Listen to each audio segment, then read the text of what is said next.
Aktibo muli si Luis Manzano sa showbiz matapos mabigong mahalal bilang vice-gobernador ng lalawigan ng Batangas noong May 12, 2025. Magsisimula na ang kanyang taping para sa game show ng Kapamilya Channel na Rainbow Rumble sa June 10.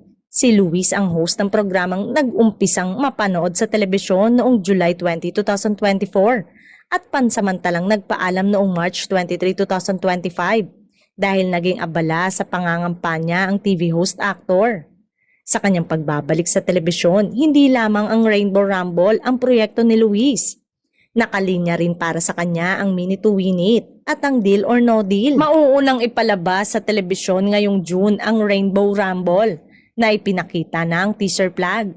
Hindi man pinalad ngayon sa pangarap mapaglingkuran ang mamamayan ng Batangas, matagumpay naman si Luis bilang entertainment personality.